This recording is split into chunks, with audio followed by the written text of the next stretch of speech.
No, thanks so much for, thanks for coming after a long day. I think it's an exciting time, but we finally are starting to see, um, uh, for a while we were only seeing genetically modified stem cells or CAR T cells coming along. We're finally starting to see some cellular products made it through the BLA process that are more complex. And there are quite a few in the pipeline. I think a lot of different, really complex combination products coming along.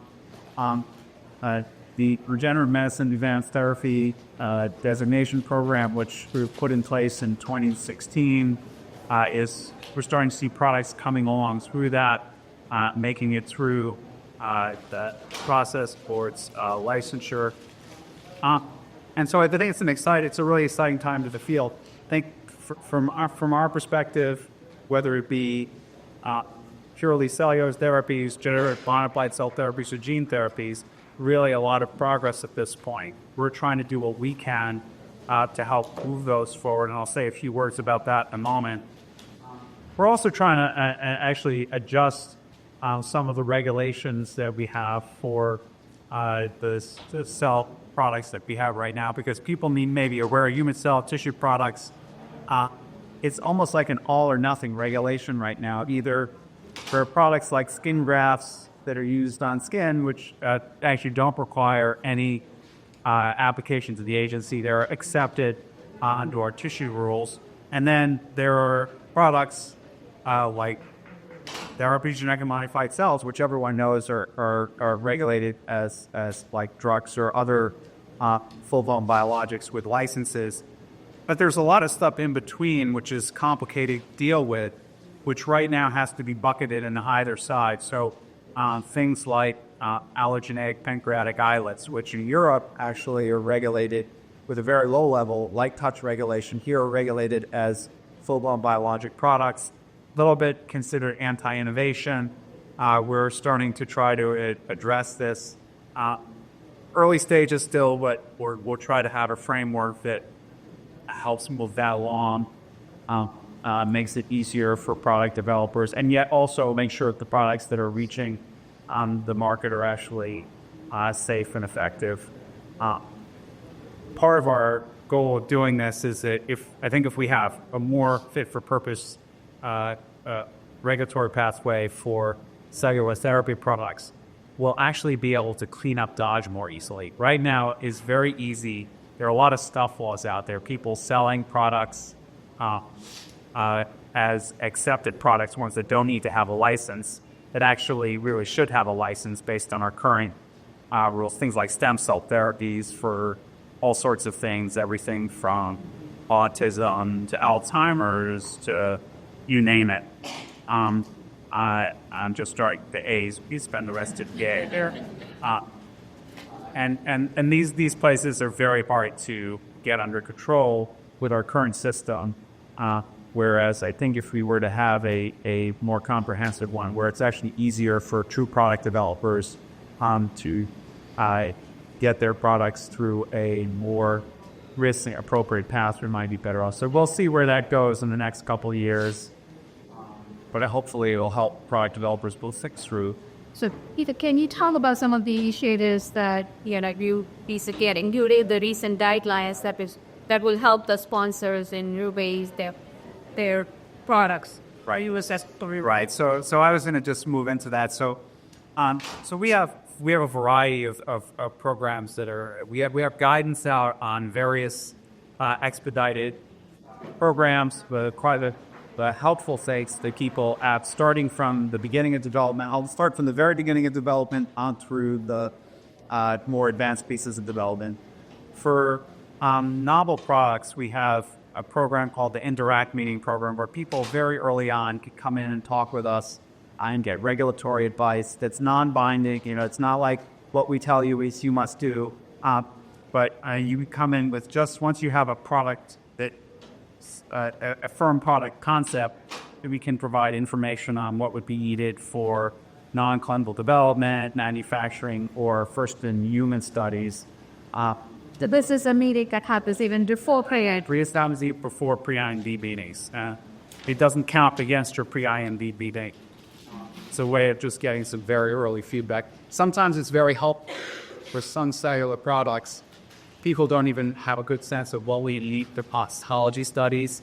And in some cases, it's helped people by preventing them from doing unnecessary animal tox studies, etc. So it's a good thing. It's very easy. Meeting packages are very easy to prepare.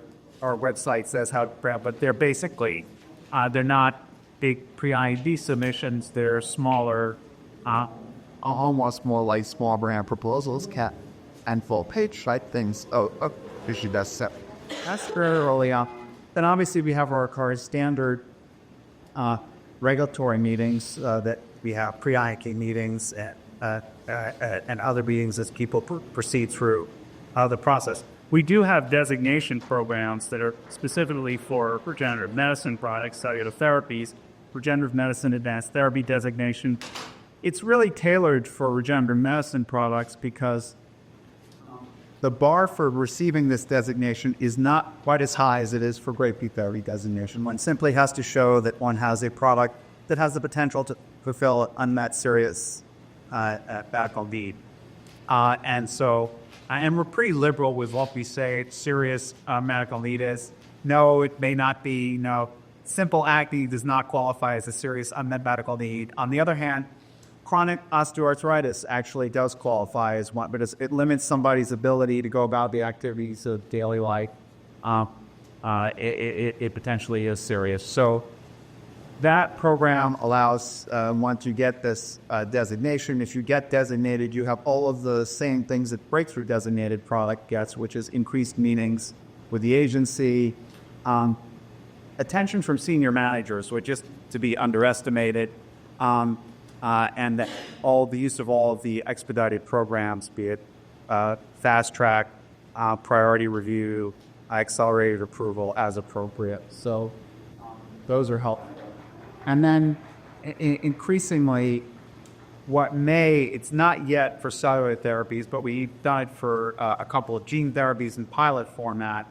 We're trying to run pilots to make things easier and faster the development process. Right now, we're doing it with gene therapies, in part because rare disease gene therapy is the focus of our center. We have two types of pilots. We're doing one pilot, which is essentially to try to help, one of our pilots is trying to help get global regulatory convergence in this area, as well as global regulatory education in cellular and gene therapies. Because if you think about it, most people don't want to just develop a product for the U.S. They want to have something that will have global markets.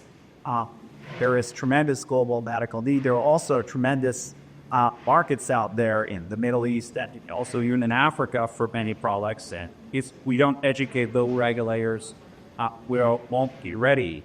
Those markets won't be ready. So we're working to help do that, as we'd also work towards regulatory convergence, with the idea that hopefully if we had better regulatory convergence, it would cost less and more efficient to get products across the finish line globally. So do you see any challenges therein? Oh, I'm sure that there are some real challenges, right? Because you can see already we have differences with our European colleagues in how we regulate certain things, and we're trying to resolve those. I already mentioned one example is pancreatic islets, but there are any number of others that we're going to try to get into more alignment over time with. The other thing we're trying to do, which is, again, being piloted right now, the gene therapy, but maybe a program that we'll try to move more broadly, is a pilot program. It's called the START pilot, but for us, it's really Operation Warp Speed applied to rare diseases. So one of the things that our Center for Biologics Evaluation Research, goes far and away, we regulate the more complex biologic products, things that nobody else really wants. Vaccines, nobody wants those today. Blood products, kind of messy. Tissues, xenotransplantation products, and cell tissue gene therapy. So but the vaccines during the COVID-19 pandemic did teach us something that was very helpful. That Operation Warp Speed put into place a number of regulatory efficiencies that made a big difference in the speed of vaccine development. One of them was we did away with our traditional formal meeting process and had flowing dialogue with developers. That turns out to be really helpful. Now, it turned out there we were working with reasonably large companies, and it was incredibly helpful. And it probably shortened the vaccine development process by months, which was good. Now, the question is, in the cell therapy area or the gene therapy area, could that be helpful? And I think indeed it could. Why? Because in this case, having that dialogue is really helpful because small developers generally don't have the capital to wait. Waiting 3 months for a meeting burns a lot of cash. So one of the things about having worked in industry is I know both sides of the story here. You wait you wait 6 weeks, you have a meeting, the FDA sends you minutes after the meeting, you look at the meeting minutes, you can't interpret them, you kind of sit there and, what did they really mean here? You either guess or you have another series of meetings and then you finally figure out what the FDA meant. That's just, that takes a lot of time.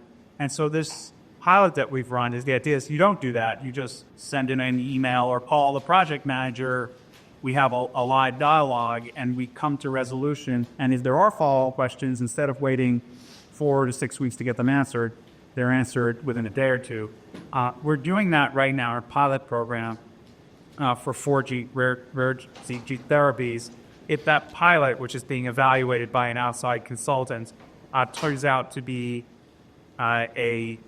deemed productive, and I don't know how it'll come out, right? But I find it hard to believe, because even if you can cut development time by 10 or 15%, when you do the back of the envelope net present value calculation, we can hire the number of reviewers that we need to make this happen. The reason why we don't do this, the reason why we're not just implementing this across the board, because it seems like a good idea anyway at first principles, is because it does mean that you need a significant number of additional reviewers.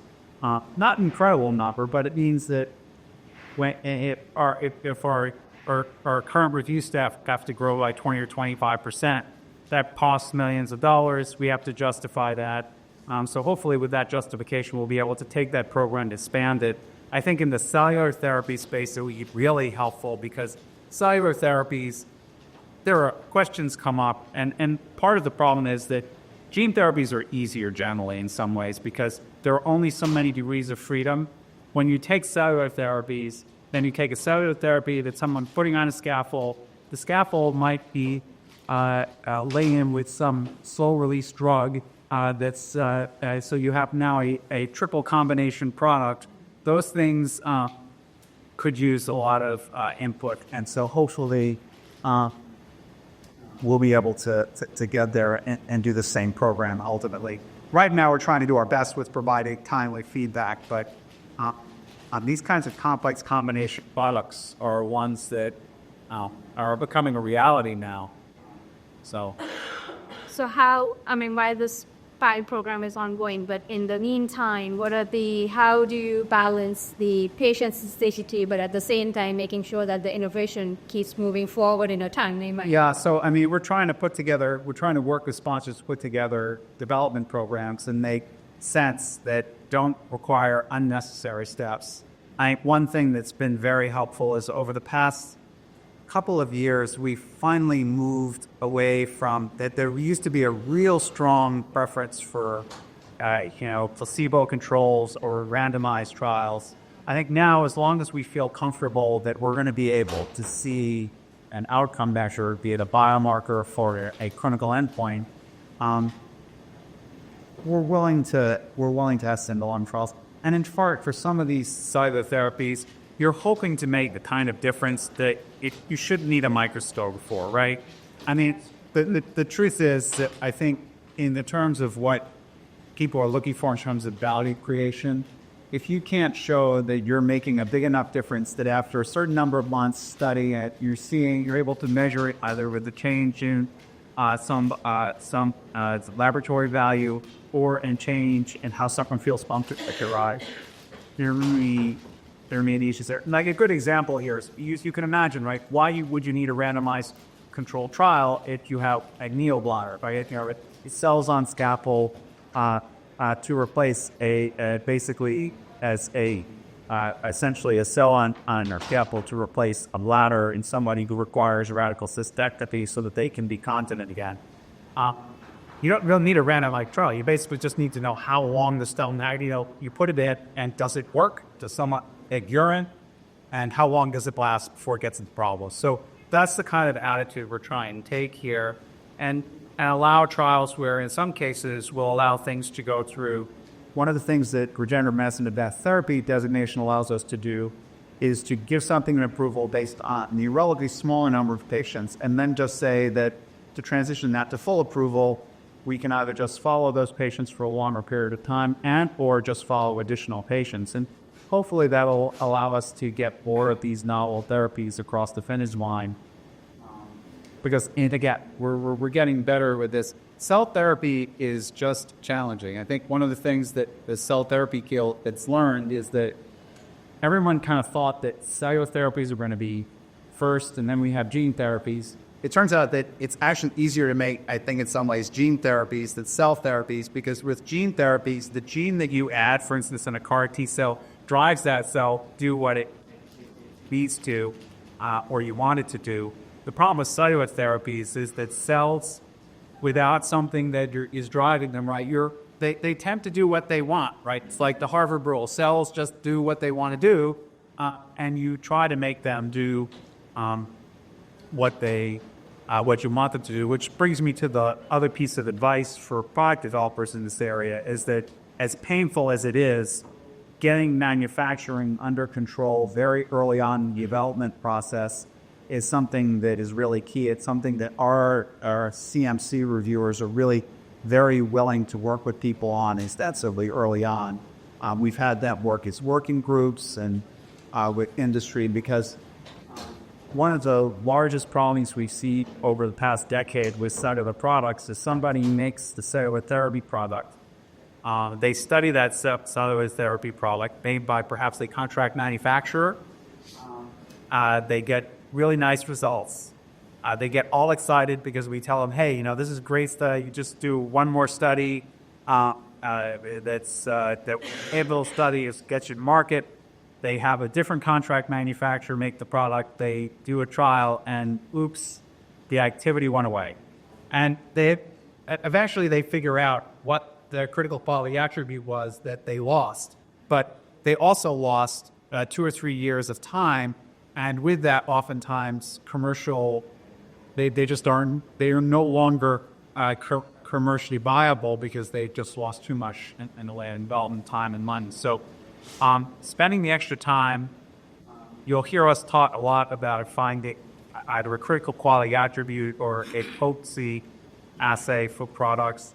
It's not because we're trying to be mean or it's just that we just see enough products that die on the vine because they worked, then they didn't work. And if you don't have some type of hook to know what's going on, you just can't transfer from one place to another. And unfortunately, you would say, well, if all I'm doing is transferring from a CDMO that's on Pratt Street to one that's on Baltimore Avenue, should it really matter?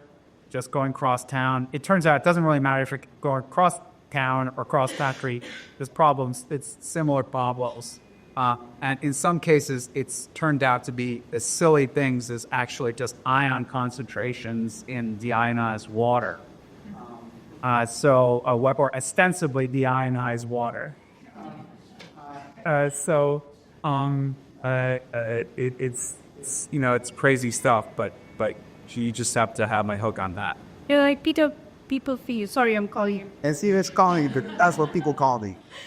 So I will tell you a little, it's late enough in that little story. So I worked at, my first industry job was at Genzyme. My second industry job was at Novartis, Swiss pharmaceutical company. Genzyme is a biotech. They were a little more open to being novel, perhaps, but Swiss pharmaceutical company, So I was put in charge of trying to deal with a clinical trial that it failed. It was a pivotal clinical trial that it failed its primary endpoint, but made all of its secondary endpoints. And we totally understood why it failed its primary endpoint. It's because somebody calculated the wrong dose to be given of the drug in the clinical trial. So people received the wrong dose.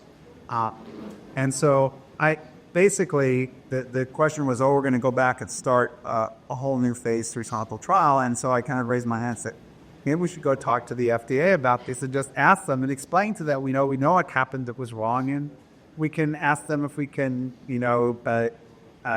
if they would consider taking this to an advisory committee based on, the answer was, what?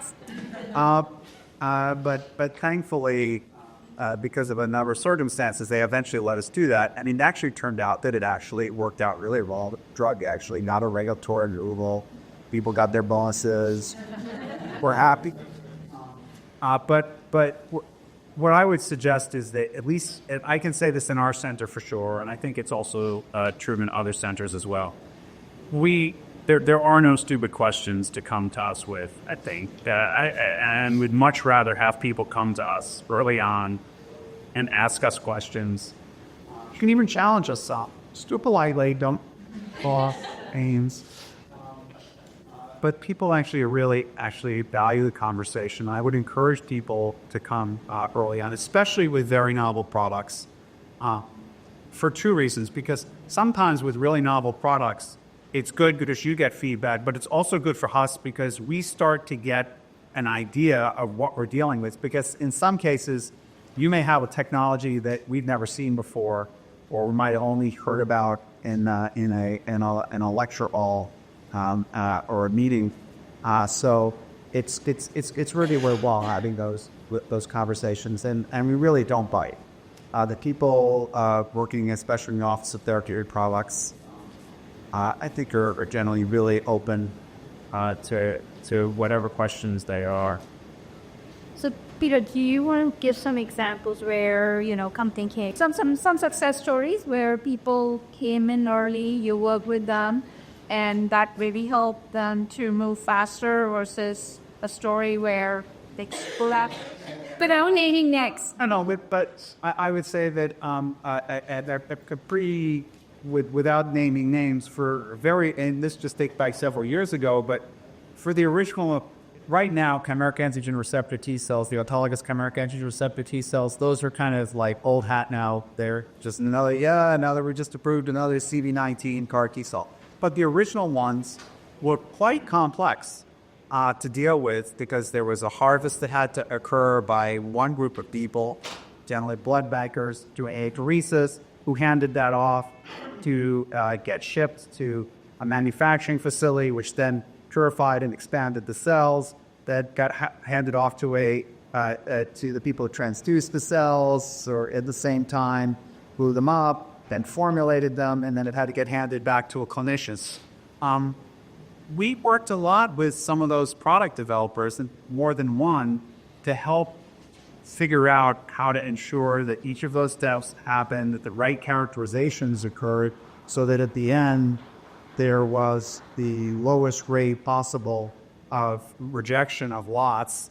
And we then figured out a way, and we worked with people to deal with what to do even when a batch had to be rejected, to be able to potentially give things under, instead of as a commercial product, under investigational regulation. So that's an example with those cellular therapies where I think, had we not been working together, I think it could have taken months and months more, because we did have some things that we provided in terms of, look, this is what you need to characterize your product well, and you need to have certain limits. In some cases, the reason why it helped is because the manufacturers want to have narrow release criteria, and we said, no, don't do that. We don't want to be having, if you have to fail 5 or 10% of your batches because of narrow release criteria, and if you widen them some, you'll fail only 1%. And by the way, we actually don't know the clinical significance of having a narrow interval anyway. Just sometimes people do this. They because they were used to making hour intervals, they make them. So those were things that I think we did, which we helped in that case. And I think the success is this is a pretty subscribed field now with more and more innovation coming along. So there are others. Some of the others, unfortunately, if I told you, you'd be able to figure out who the manufacturer was, and I get trolls. So I think that's a good example. But in terms of the challenges on each cell-based therapy product is very different. So there is, sponsors say, well, there's no guideline that you can use to move forward, and FDA doesn't feel. I think it's just because each product is so different. There cannot be consistent guidelines. Right. I was going to have some general guides. If you go on our website, there's some general guides about cell therapy manufacturing. If you look at cell therapy, there are a couple of different guides. There's a CMC guidance that will come out not too distant future. But it's true. You can't, because these products are so different. We can have general principles, buy good to use, good tissue practices when isolating the tissues, good manufacturing practices, but to have a potency assay or critical quality attributes. But it's hard to give people, advice always about other specifics, especially because some of the products are quite complex. And the best when I think they just come in and have conversations. Exactly. And you never say no to that. You, as your team, prefers that the early discussion would enable both sides to understand what the technology is and what's required to move it forward. That the only time you sometimes get some pushback is if you send us something that is so vague that we can't understand what the product is. So if you're going to contact us with that specific. It really helps to have an understanding of what are you trying to make, and then what are you trying to do with what you make, and then what your questions are about for us. Occasionally, one of the problems is people come to us and they say, well, I want to make a CAR T cell for lymphoma. And then they say, but how do we go about doing that? That's called a regulatory consultant. We are not regulatory consultants. We can't even, I can give you a list of different regulatory consultants to build consult, but we generally don't tell people who to go consult. Just go find someone, get some advice.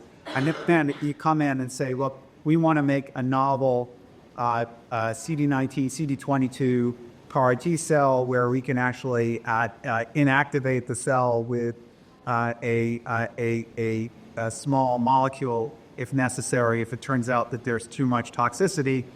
That's kind of interesting. And if you want to ask us, what are the properties that we need to have for the small molecule so that we know that there'll be inactivation, that's a question that we can have a conversation over, and probably a pretty interesting one.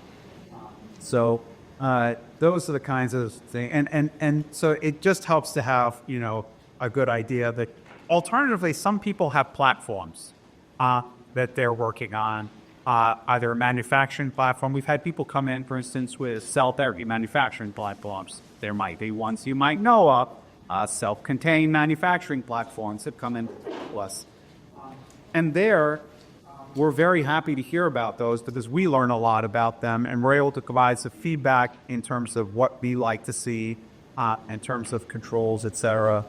So if you have a platform and you want to discuss that with us, we have a very different type of meeting. It's called an advanced technology team meeting. Most people really like those because they don't count. They don't count as a regulatory meeting. You don't keep minutes. You just come in, you show us your pitch deck, which could come from your last investor conference. Just take out the one. We don't need to see the disclosures one about forward-leaning statements. We don't need that slide. But we're happy to. It's a hard audience. Can't make you laugh. But we just take the pitch deck. You could show it to us, and we'll talk about your manufacturing platform. We talked about everything from cell kinds to even media to sterilization techniques, rapid sterility methods. And that's really helpful for us because what it lets us do is we can provide you with some insight from what we're thinking, but also, again, it lets us get a sense of what these technologies are, and that's really helpful as well. You had a question? Yeah, some new platforms came out with summer a year. Everyone's excited about it, but the cartoons I was reading suggested that it could be destined as a platform sport bet. Ashlet Shivile, Lanimata, and Naskil Pakol, Nani Chapake platform. But you're So this idea of this platform technologies, about 2 years ago, there was a platform technologies provision that was signed into law. When you're there, it's a year and a half ago. Somewhere, time flies when you're having fun. That platform technologies provision allows us to take an approved product and use the manufacturing methods for that, potentially for a second, third, or fourth product if we feel that the manufacturing process would lead to a similar outcome for those products. It's particularly helpful potentially in the area of gene therapies, where what you're doing is swapping out an insert. That's particularly going to be helpful to us in the area of genome editing, where there are going to be a lot of different products made the same way that just have different guides. And so it's much nicer to be able to have like a reference product and move it across. Although the law says you have to have approved product, in practice, even if you have like a group of linked products that you want to move along, like 5, 6 products in IND that all have the same manufacturing process, we'll let those count as a platform. That platform provision, the idea is that it allows you to reuse manufacturing and toxicology information without having to redo all of that work, and hopefully it will eventually save people time and money. Right now, it's early on days of platforms, so the guidance that came out was, I would say it was a good effort. It was perhaps not our best effort because we were trying to capture so many things that we didn't actually describe all the benefits that the platform designation would have. But you'll probably see an update that guy is. And what we would encourage people to do is, if you do have a platform that you want to discuss, again, come in anything to talk to us about it. Again, we see this as a potential, it's a potential really helpful thing to decrease how we work. Again, for gene therapies, it's hopefully going to help speed us up getting through a number of things we can get to approve. Why don't we just take a few more minutes to answer any questions? Yes. Yeah, you mentioned potency assays a couple of times. We're developing a cell-based vaccine. So obviously those cells need to be processed by the immune system and then presented. So we're early on, we're not ready to do the potency assay, but just thinking ahead, it's hard to see how you do potency assay with biology like that. So are there exceptions to that? Or? No. Obviously, you come in and talk to us. There are some products that we realize you can't. I mean, every rule there is an exception, right? I speak Dutch, and there's a saying in Dutch that there's the way it works. The way you know it's right is the way you know a rule is right is if there's an exception. So there are going to be exceptions, but it may be that what was your path for is to try to make sure that you make it's a cell-based vaccine. You create a cell. Is it the cell that's made from a person, or is it a cell that's cell from it's going to be originally autologous. Yeah, so it might be that we would work with you to figure out if there's some property of that cell that you could actually measure so that you knew you were getting a similar cell over time. Just trying to that's how we would think about it. Whether you do it by flow cytometry or some method that you don't have to use a lot of cells for. But sometimes it's just any hope that you can get to try to get, as you try to get an idea that you're making the same thing time after time, maybe. Okay, like how little. Yeah, and that's actually what was done. For instance, the original CAR T cells. Some of the ways we dealt with, because there you have the potency assays at the beginning there, and we just used flow cytometry to look for cell surface markers to get an idea, and I hope that was enough. So, but feel free to come in and talk with us. Okay. Hello there. We have a GMP manufactured human tissue acellular extract. Okay. But it's manufactured in Japan. And have you ever seen anything like that? Right? It's already being injected into humans in Japan as well for liver rejuvenation. And we're using it for a different indication. Right. So this is one you come in and we probably have a product jurisdiction officer help sort out who actually would, because depending on exactly what it is, whether it's considered a living tissue or a biologic derivative, it depends on how it get worked through. But we have things that are kind of, there's all sorts of gamishes that people have. Our center has a lot of weird stuff. This isn't the weirdest. So I would come in and just ask us about it. And we're one thing that sometimes gets asked, we don't have any problem with foreign data as long as it's well done. Okay. For us, what well done means is that it's data that we can look over it. If it turns out that you ultimately want to submit those data to a license application, we just have to be able to somehow go back and inspect it. To be able to just check the validity of the data.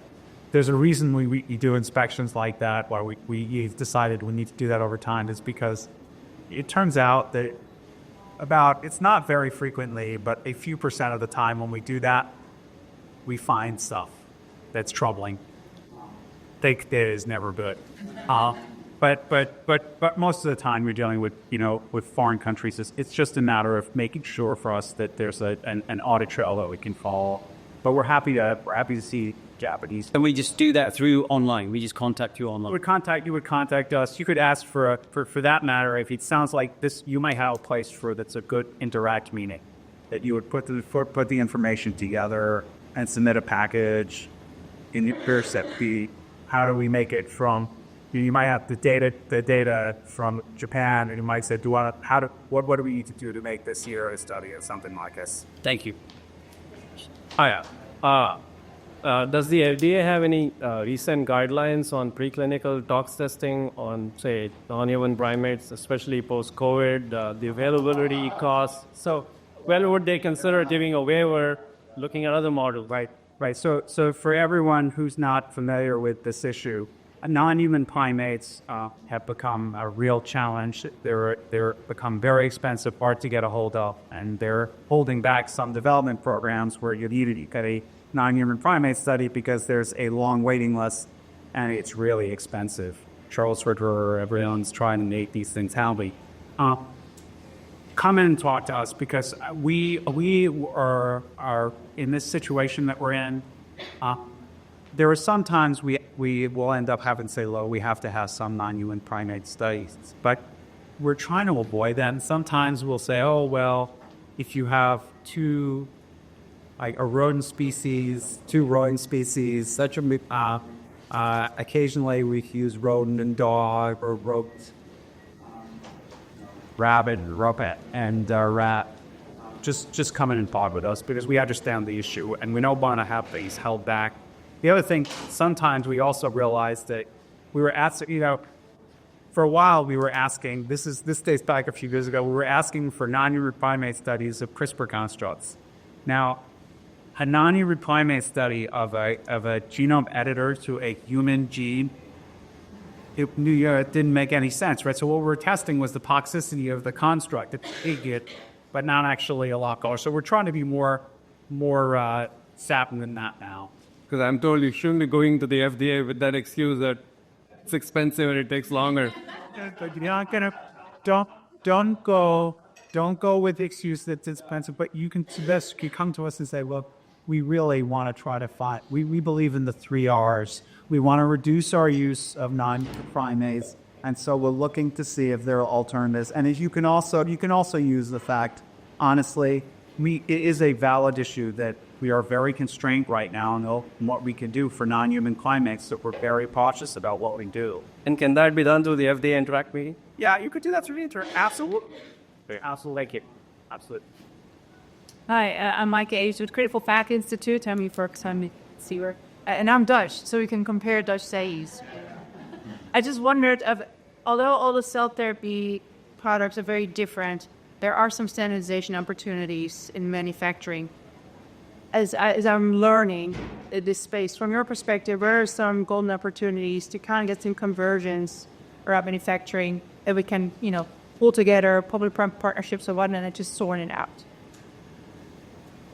To, in the cell therapy area, try to get things sorted out so that we are better off manufacturing end of things. It can speak in Dutch. Don't you? Okay. I think so. So I just want to try to make sure I answer. You're trying to how things that we could do to converge on better set group practices in general. Yeah, and get some almost like GMP for cell therapies, I guess. Like, are there some variations in cell collection, culturing, and so on, where some standardization would really help, I think, the ecosystem to not reinvent the wheel every time? So let me reset. I think it depends. It's going to be cell type specific. But as a question you've came up with Your great example. Right now, our T-cell collection, there's 6 different CD19 or BCMA RT cells. Each of them is collected differently. So you're perfectly right. It would be great if we could come to some convergence there. It's just been hard sometimes to get across manufacturers to agree on that convergence. It may be that for some other cell therapies, it may be easier to come to some convergence. Problem is, those cellular products are not all that far along yet. Like, for instance, probably for induced pluripotent stem cells, it might be helpful to have a standardized manufacturing process. Again, there's no best practice yet, and it's a matter of getting to critical mass. Mesenchymal stem cells, they're all over the place. Really hard to get to. But I think it's a good question. It's just that in this area of cell therapy, there are so many different products. The one that's would be a low-hanging fruit for standardization that would probably make a lot of bankers happier than clams would be to if we could get standardization on collection methods, for instance, pheresis methods for cellular therapy products. Because that is something that dogs them down all the time. Thank you. Now it's a great. Go ahead, Bennett. Yeah. So I have a question about this new category, tissue and biological drawing. I heard about it since I left FDA 2018.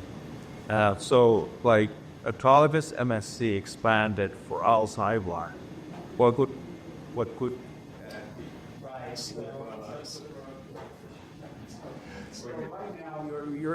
you're getting at is what we're working on right now. It's why we don't have this all finished up. It's because the problem is between things that are really easy to categorize, like everyone would accept perhaps that a skin graft, an irradiated skin graft that's used to replace skin, right? That's pretty easy to understand. That's going to be very low risk. We don't need safety and efficacy information. And in fact, we don't even need manufacturing information. Currently, we regulate those under exception. We don't get an application in. At the other extreme, we talked about genetically modified stem cells. Here, you're talking about a stem cell so that maybe the manufacturing isn't all that challenging. So it may be that in some cases, you could even manufacture yours with the cell you're talking about with a device, right? But then the question is, we need to figure out how we have a pathway that adjusts lowering the amount of manufacturing information that we need, but getting enough efficacy information so that we can feel comfortable that we can, when we give an approval of this thing, that an insurer will actually pay for it, right? Because that's the problem right now in regenerative medicine, is that there are many things out there that people say they work, but they haven't demonstrated them, and so people just pay out of pocket for them. People pay a lot of money out of pocket for stuff like this. But so I think what our goal is to have is some, and it's still very much in progress, so this is just notional right now, but the idea is to have a sliding scale of the amount of manufacturing information we need based on the nature of the product, and a sliding scale of the amount of clinical evidence that maybe for some products, like allogeneic pancreatic islets, you would come in and say, look, here's our manufacturing information, and we're just going to get, and we accept literature references to all the different studies that have shown that they have efficacy and safety, and you'd show us that you're making them using good tissue practices. On the other hand, for some other products, you might just say, look, here's the device label, we're referencing you to the device, and we're making the stem cell via the device. Wouldn't need the sentence, give us more manufacturing information, but we said, no, putting that cell type in the eyeball is pretty novel. We need to see a pretty significant amount of clinical evidence to know that that's safe and effective for its intended. So it would be the sliding scales on those ends. So there's a lot of variation in there. And stay tuned, because there'll be a workshop this spring where we'll discuss this some more. And I'm sure there'll be a lot of discussion over the next year as we try to get this kind of all the kinks worked out. But I think the ultimate goal here is not to under-regulate or over-regulate it, but to get it just right. Because right now there are any number of products that we're regulating, and probably some products that we're under-regulating. And follow up, one thing, since I have you here, is this surrogate endpoint, accelerated approval. I want to ask you a question. You have written and overridden essentially the recommendation by current folks, public health, and very, very forcefully drove the approval process for some of the product. So do you feel like there is a disconnect between reviewers and you in the Sealer? No, I actually don't, and I think you're freaking out. I had a hand in one particular product, and small hands in others. Jen and Woodcock had the same thing happen, right? I mean, it does happen. I think that there are exceptions. We try. It's something that I don't like to do. And I think that the culture has shifted some. I think this culture in our center has shifted over the past 5 years, and it's not the same as it was pre-pandemic. And so I think there is more of a willingness to look at what I would call, in some cases, the totality of the evidence, although that is not our approval standard yet. It is still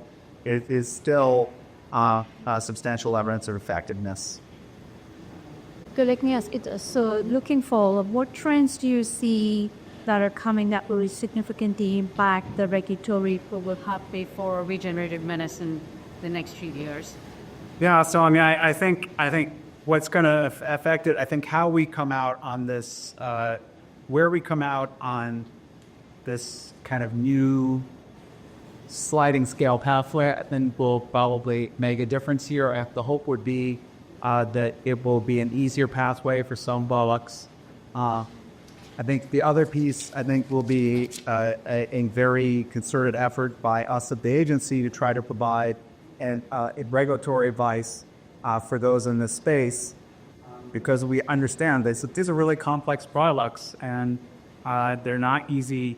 They're not easy to conceive of and develop. The other problem is things come up during the development process for these that are unexpected, and need to be able to be there to help people try to overcome some of the issues that come up. So I think that's the commitment here, is to try and develop efficient regulatory pathways and to provide efficient regulatory advice. And I think that's the sum of it. So would patient safety still be number one criteria in terms of? So patient safety is a very important criteria. Remember, it's always risk-based, right? So that we, our center handles products where we can associate with very, very little. This prophylactic vaccines, the risk tolerance is this much. On the other hand, a gene therapy, a cell-based gene therapy that salvages a child was otherwise certain to die of acute lymphoid leukemia.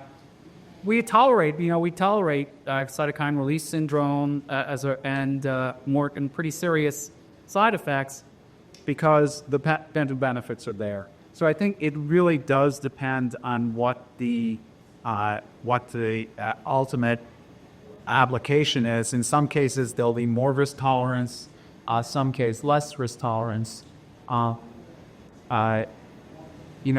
obviously safety is an integral part of the calculation of a benefit risk assessment, and so we're not going to be able to just say, oh, safety, it doesn't matter because unless you know what the efficacy is, no product is ever safe enough, right? One of the most common things we hear about stem cells these days that are not going through the appropriate methods is, oh, but they're safe.